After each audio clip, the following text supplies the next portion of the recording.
다음 순서는 시그널 픽입니다. 오늘 또 귀한 분을 모셨습니다. 유용원 국민의힘 의원을 모시고 이야기 나눠보도록 하겠습니다. 의원님 안녕하십니까? 네, 안녕하세요. 어서 오십시오. 반갑습니다. 자, 조금 전에 저희가 한동훈 전 대표, 네. 표현을 어떻게 해야 될까요? 직함을. 한동훈의 네. 토크 콘서트 네. 얘기를 했습니다. 15,000명이 모였었고 네. 현장에 또 의원님도 가셨다고 네, 들었습니다. 네. 제가 직함을 뺀 이유는 예. 어제 한동훈 전 대표가 본인을 직접 그렇게 설명했어요. 네, 네. 직함이 없기 때문에 네, 그냥 한동훈이다. 한동훈입니다. 네, 맞습니다. 네. 어떠셨습니까? 현장 네. 분위기가 궁금하네요. 네, 아까 좀 전 참석했던 패널 분께서도 어제 콘서트에 대한 언급이 있으셨는데 어제 뭐 말씀 나왔다시피 한 15,000명 정도 그 네. 잠실 실내체육관을 꽉 채웠고요. 굉장히 추운 날씨였습니다. 네. 근데 이제 안에 못 들어오시고 계신 분들 좀 계셨습니다. 그래서 규모라든지 특히 열기, 뭐 저는 그 아이돌 콘서트에 참석해 본 적은 없지만 참석해 보신 분들도 웬만한 아이돌 콘서트의 규모, 열기를 좀 능가하는 것 같다. 네. 이런 이제 말씀들을 하셨고요. 네. 어제 이제 그런 점에서 지금 한 대표에 대한 평가는 뭐 좋아하시는 분도 있고 싫어하시는 분도 있고 엇갈리고 있는데 제가 생각할 때는 박근혜 전 대통령 이후에 네. 이른바 보수의 대권 후보 중에 이런 정도의 편덤층을 가졌던 사람은 한동훈 전 대표가 이제 거의 유일하지 않나, 현재까지는. 네. 이제 그런 느낌을 가졌습니다. 네. 어제 이 토크 콘서트인 만큼 네. 한동훈 전 대표가 이 던지는 말 한마디 한마디에 많은 분들이 또 환호도 하고 또 매체들도 많이 관심을 가졌어요. 여러 가지 말을 했지만 이런 말을 했습니다. 제 풀에 꺾여서 그만둘 거라고 기대를 가진 분들은 기대를 접으시라라고 얘기를 했습니다. 네. 이 말에 이제 기자들이 많은 해석을 덧붙이기 시작했습니다. 네. 지방선거에 나가겠다는 건가? 네. 아니면 지방선거는 잠시 덮어두고 이제 당으로 복귀할 것을 네. 염두하고 저렇게 말한 것인가? 네. 어떻게 해석을 하셨고 느끼셨습니까? 현장에서 들으셨을 때?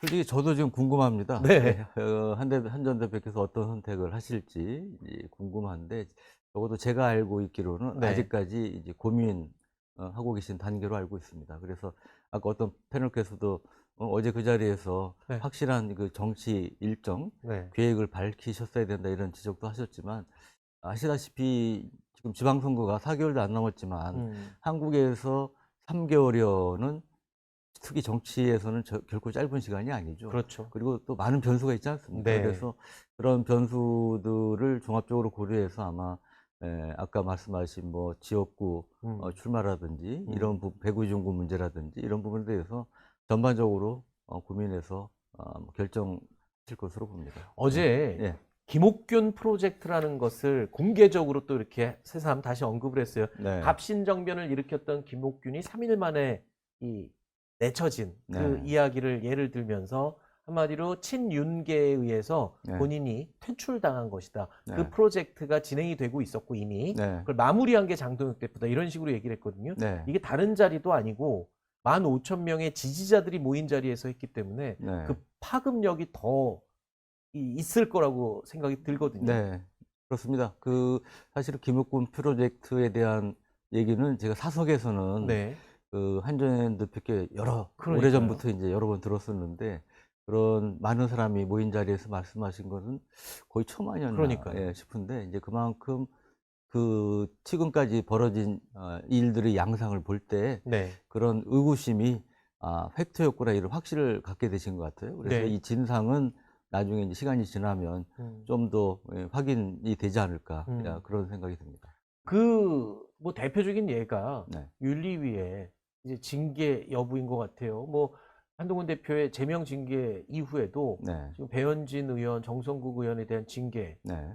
회부가 지금 또 결정이 되지 않았습니까? 네. 이런 부분들이 뭐 밑받침이 됐던 그런 이야기죠. 이제 작정을 하고 네. 공개적으로 얘기를 해도 된다라는 시점이라고 판단한 것 같아요. 네. 그 외에 말씀하신 외에 이제 김정혁 그렇죠. 김정혁 최고도 전 최고에 대한 네. 이제 탈당 권고도 있었고요. 네. 김정준 최고도 사실상 제명당한 거는 이제 마찬가지 그렇죠. 상황 아니겠습니까? 이제 그런 점에서 지금 지도부에서 움직이는 그런 것들을 보면 그런 의구심을 이제 확인시켜 주는 게 아닌가, 의구심을 더욱 증폭시키는 이제 그런 측면에서 이제 판단을 하신 것 같습니다. 네. 그런데 또 이 논란이 배현진 의원도 또 가만히 네. 있지 않습니다. 지금 배현진 의원이 위원장으로 있는 서울시당 윤리위가 네. 유튜버 고성국 씨의 징계 논의에 들어갔다라고 네. 지금 알려지고 있어요. 근데 거기에 이제 유 의원님도 포함해서 네. 10분의 의원님들이 지금 고성국 씨 윤리위 제소했다. 일단 대표적으로 어떤 이유로 제소를 한 건지 그 간단하게 좀 설명 부탁드릴까요? 네, 이제 저희가 고성국 씨에 그런 조치를 한 것은 아시다시피 고성국 씨가 특정 대통령들의 이제 사진을 이제 걸어야 된다 이런 주장을 하셨잖아요. 네. 그런데 그런 부분이 이제 국민적인 공감대가 좀 많이 부족한 부분이죠. 네. 그리고 저희 당의 방향과도 배치되는 부분이 있습니다. 그 부분은 당에서도 당의 공식 입장이 아니다. 그리고 그런 입장을 얘기하는 분에 대해서는 조치를 하겠다. 이런 당 지도부에서 공식적인 입장을 밝히지 않았습니까? 네. 이제 그런 점에서 이거는 자유로운 저희가 이제 장동혁 대표 등 지도부에 대한 비판을 하는 것은 정당에서는 그 당 지도부에 대한 정책이라든지 지도부의 스탠스에 대한 비판을 얼마든지 할 수 있다고 봅니다. 네. 어제 민주당에서 지금 이른바 명청 갈등에 네. 이제 여러 가지 양상이 벌어지고 있는데 한 의원께서 정청래 대표에 대해서 이거는 배신이고 반역이다. 네. 이걸 공개적으로 기자회견에서 말씀하셨잖아요. 그렇죠. 그런 일이 저희 당에서 벌어졌으면 어땠을까 하는 생각도 제가 좀 해봤는데 네. 이제 그런 점에서 이 고성국 씨의 그러한 주장은 여러 가지 문제가 많기 때문에 그냥 좌시해서는 안 되겠다. 그래서 이제 밝힌 것이고요. 네. 근데 지금 윤리위라는 존재 자체가 네. 마치 개파의 정중앙에 서 있게 됐어요. 네. 왜냐하면 중앙윤리위에서 지금 친한계에 대한 이 징계가 지금 결정되고 있고 네. 지금 배현진 의원과 또 의원님들이 주도하는 시당 윤리위에서는 또 고성국 씨 징계. 그러면 지금 윤리위가 네. 지금 이 논란의 한 중심 축에 있게 되는 건데 이게 네. 바람직한 건가요? 결코 바람직하지 않다고 봅니다. 네. 저도 지금 그 국민의힘 의원을 한 사람으로서 사실은 지금 똘똘 뭉쳐도 지방선거에 승산이 별로 없다고 얘기를 하는 판인데 그러니까요. 저희가 이제 단합된 모습을 보여야 되는데 그렇지 못한 부분에 대해서는 저도 국힘 의원의 한 사람으로서 정말 송구스럽게 생각을 하는데요. 네. 근데 이제 그런 그 지적에 대해서는 지금 저희가 막 몇 가지 그 배현진 의원의 케이스는 이 윤리에 제소된 게 어떠한 그 당 지도부에 대한 비판을 서울시당 위원장이 주도했다. 이거를 이제 문제 삼고 있는 걸로 알고 있는데 네. 제가 파악을 해보니까 이게 배 의원이 주도적으로 당협위원장들한테 이렇게 하자고 그런 게 아니고 네. 당협위원장 중에 어떤 분이 이런 상황인데 우리가 입장을 내야 되지 가만히 않느냐를 있으면 안 먼저를 된다. 그 단톡방에서 제기를 했답니다. 네. 그래서 배 의원이 의견을 물어보니까 음. 거기 찬성하는 분도 있고 반대하는 분도 있고 그래서 그러면 찬성하는 당협위원장만 명단에 놓고 입장을 내자. 그래서 이제 제시가 된 걸로 이렇게 파악을 하고 있습니다. 그래서 네. 일부 이제 알려진 것과는 좀 다른 부분이 있는 것 같습니다. 개인적으로 궁금한 게 예. 그 중앙윤리위에서는 친한계의 이 징계가 지금 제소가 계속 이어지고 있고 예. 지금 배현진 의원은 또 서울시당윤리위에 또 고성국 씨에 대한 징계를 또 제소 준비하고 있고 이게 위계가 좀 다르잖아요. 네. 중앙윤리위가 있고 시당윤리위. 근데 서로 대척되는 내용을 가지고 지금 네. 그 심사를 하게 되거든요. 네. 이런 경우는 어디가 우선권이 있는 거죠? 예, 이제 결국 시당 윤리위에서 결정된 거는 중앙에서 또 바뀔 수가 있습니다. 그래요? 지도부 바뀔 수 있기 때문에 그 부분도 이제 눈여겨봐야 되는데 저는 그래서 중요한 게 우리가 국민들 또 적어도 당원들 내에서 설득력이 있으려면 형평성과 공정성 아니겠습니까? 네. 근데 윤리가 과연 그러한 형평성, 공정성에 대한 신뢰를 얻고 있느냐에 대해서는 저는 사실 퀘스천 마크가 있습니다. 네. 아까 우리 사회자께서 말씀하셨지만 한 전 대표 제명부터 해가지고 이른바 친한계에 대해서는 굉장한 강경 조치가 지금 이어지고 있는데 최근에 모 당협위원장께서 공천 관련해서 헌금을 받았다. 수천만 원대 헌금을 받았다는 의혹이 제기가 됐죠. 네. 근데 이에 대해서 당무위에서는 당원권 6개월 정지를 권고를 했습니다. 네. 그러면 이게 어떤 말에 대해서 뭐 제명 처분까지 한 것과 네. 어떤 군품 수수 의혹이 있는데 당원권 6개월 정지 처분한 게 과연 균형이 맞는다고 많은 국민들, 당원들께서 생각하실까요? 저는 그 부분에서 좀 의문을 제기하고 싶고요. 그런 점에서 앞으로 그 서울시당 윤리위에서 내려진 결정에 대해서 중앙에서 어떠한 태도를 취하느냐가 또 매우 중요한 부분이라고 봅니다. 당의 어떤 음. 합의라든지 이런 측면에서 저는 어떤 일관성, 네. 그다음에 공정성이 유지되길 바랍니다. 네. 그리고 장동혁 대표의 거취, 재신임 네. 문제가 한때 지난주에 논란이 크게 됐었는데 네. 장 대표가 아주 강한 카드를 던지면서 네. 직을 걸고 네. 나에게 재신임을 요구하시오. 네. 시일을 하루 주겠다. 네. 이렇게 했는데 그렇게 돼서 결국에는 지금 뭔가 네. 겉으로 보기에는 좀 정리가 된 것 같아요. 지도부에서는 네. 그 논의는 이미 끝났다라고 얘기를 하는데 실제로 이렇게 되면 끝난 건가요? 네. 이제 일종의 제압을 했다. 네. 이렇게 이제 일부에서 판단하시는 것 예, 같은데. 리더십은 이제 이대로 힘을 얻게 되는 건지 예, 궁금합니다. 예. 근데 저는 그렇게 생각하지는 않습니다. 네. 이제 그 장 대표의 저 순수성을 제가 의심하는 건 아니지만. 네. 대표께서 그 말씀을 하셨을 때 그런 느낌이 들더라고요. 서부국에서 보면 네. 이 결투를 할 때 네. 이제 권총 빼들고 하지 않습니까? 근데 대표께서 의원들 모아놓고 권총 빼들고 야, 나하고 목숨 걸고 싸워볼 용기 있는 사람은 나와봐. 네. 고 하신 것과 비슷한 느낌을 받았어요. 네.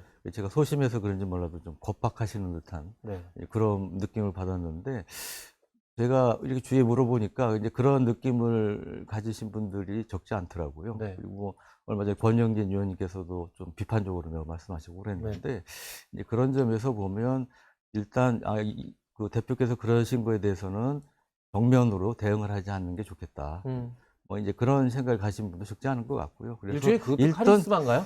일단 이제 일단은 가라앉은 모양새지만 네. 앞으로 장 대표님을 비롯한 이제 지도부에서 어떤 태도를 취하느냐. 예를 들어 뭐 윤어겐 관련해서 이제 계속 거기 이제 거리를 둬야 된다는 지적도 많이 하는데, 오히려 반대로 행동을 한다든지, 그러니까 앞으로 가야 되는데 뒤로 가는 모습을 보인다든지, 또 계속 뺄섬 정치를 하는 모습을 보인다든지, 그러면 저는 언제든지 그런 얘기는 다시 살아날 수도 있지 않을까 생각합니다. 네.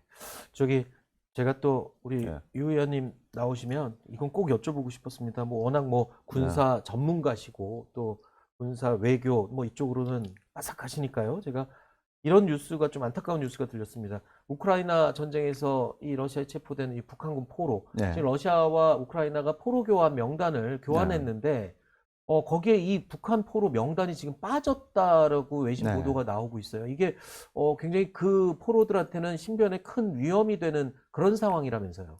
그러니까 지금 이제 종전 협상이 굉장히 막판에 있다, 이런 얘기를 하는데, 2월 24일이 우크라이나 개전 4주년이 되는 날입니다. 네. 그래서 개전 4주년에 맞춰서 뭔가 성과를 내려는 그런 노력을 하는 것 같은데, 네. 오늘 아침에도 뉴스가 나왔습니다만 단기간 내는 쉽지 않을 것 같습니다. 그래서 뭐 지금 빨래 3월 네. 아니면 이제 6월까지도 갈 수 있다, 이런 얘기는 나오는데, 네. 중요한 거는 이제 전쟁이 끝나면 포로를 본국에 송환을 해야 되는데, 그렇죠.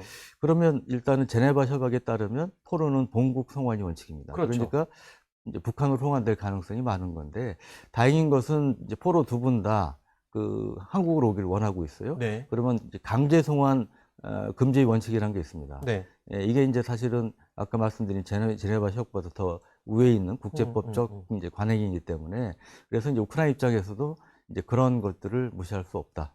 없었다. 이제 그런 그들의 안전을 위해서 종합적으로 빼준 거네요. 예, 그렇죠. 예, 그래서 일단 다행인 거죠. 근데 네. 아직까지 완전히 우리가 안심할 수 있는 상황은 아니기 때문에 이 두 분을 이제 송환하기 위한 노력은 계속 해야 된다고 봅니다. 이제 정부에서 뭐 대통령 특사를 파견한다든지 네. 적극적으로 노력을 할 필요가 있다고 봅니다. 왜냐하면 우리 언론도 그 포로와의 인터뷰 내용을 여러 차례 보도를 했었거든요. 네. 그래서 또 우리 한국으로 오고 싶어 한다라는 의사 표현도 했다라는 걸 다 했기 때문에 네. 이 만약에 북송되면 어쩌나 네, 걱정을 맞습니다. 했었는데 명단에서 빠졌다는 게 오히려 그들에게는 지금 네. 좋은 상황이 된 거죠. 긍정의 북송이 시그널이다. 안 될 가능성으로. 네. 하지만 확정된 건 아니기 때문에 네. 더 노력을 어떤 노력을 더 기울여야 될까요? 그러니까 지금 말씀드린, 저도 이제 작년 2월에 우크라이나 가서 두 분 이제 포로를 이제 만났었는데, 우선은 말씀드렸다시피 외교적인 노력, 여기에는 이제 대통령 특사를 포함한 이런 이제 노력. 전에 이제 우크라이나 고위 간부가 왔을 때 결국 우크라이나 대통령실하고 좀 얘기를 해봐라, 이런 얘기를 좀 했었습니다. 그래서 이제 결국은 양국 정부 최고 수뇌부 간의 이제 직접적인 소통, 담판이 이제 중요하다고 보고요. 또 하나는 이제 이 포로 송환은 로우키 최대한 조용히 하는 게 좋겠다, 이런 의견들 많이 하세요. 그렇죠.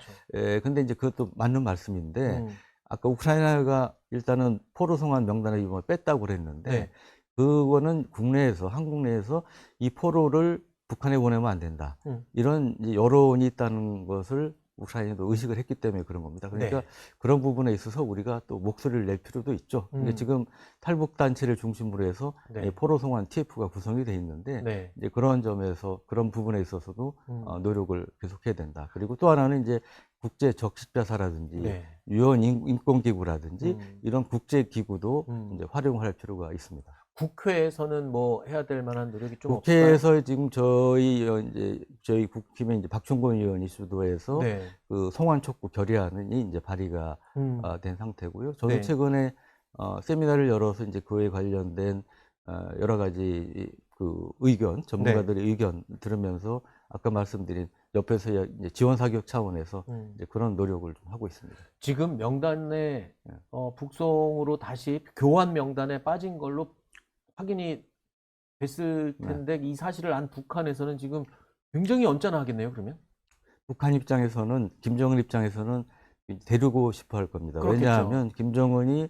이것도 전문가들이 상식을 좀 벗어나는 건데 원래 이제 북한이 우크라이나 파병할 때 처음에 취시할 거다 그랬어요. 왜냐하면 많은 사상자 나오면 그렇죠. 그게 북한에 알려지면 체제 불안이 초래될 수 있기 때문에 공개 못할 거다는 얘기도 많이 했지만 지금 정반대로 행동하고 있습니다. 그렇죠. 다 자랑하고, 네, 자랑하고 영웅 만들고. 전사자 그러니까. 몇백 명 나왔다. 네. 그리고 유족들 불러서 끌어안고 울기도 하고 네. 뭐 기념관도 만들고 네. 이게 적극적인 태도를 취하고 있기 때문에 아마 그 두 분이 대한민국에 온다면 김정은 입장에서 상당히 아마 자존심도 상하고 그런 면이 있을 거예요. 그래서 러시아를 이제 압박하고 있을 가능성이 높습니다. 그러면 러시아가 김정은이 아무래도 이제 참전 대가를 여러 가지 요구할 텐데 그러면 러시아가 그 들어주는 신용이라도 해야 될 거 아니에요. 그렇죠. 그래서 우크라이나를 압박하면 우리 입장에서는 이제 좀 안 좋은 거죠. 그두 분은 말할 것도 없고요. 그래서 네. 이제 그런 점에서도 우리 종합적으로 보고 접근할 필요가 있습니다. 그렇군요. 일단 우리 대한민국에서 국민들이 바라볼 때는 일단 그 두 분의 안전, 네. 그게 가장 지금 관심사거든요. 그래서 네. 방금 말씀하신 내용들을 하면 과거에 북한으로 이제 돌아갔던 다른 그 북한군 병사들처럼 영웅 만들기의 대상이 되면은 참 그나마 다행일 수도 있겠으나 네. 지금 이미 또 남한으로 오고 싶어하는 의사가 네. 밝혀졌다고 이미 다 보도를 통해 나온 상황이어서 네. 어찌 됐든 남한으로 이제 우리 측으로 오는 게 네. 최선의 카드겠군요. 북한에서 다시 돌아가더라도 송환되더라도 영웅 만들 가능성은 없어요. 거의 제로가 가깝다고. 그래요? 왜냐하면 북한에서는 어릴 때부터 세뇌 교육을 시키는 게 포로가 되는 건 조국에 대한 배신이다.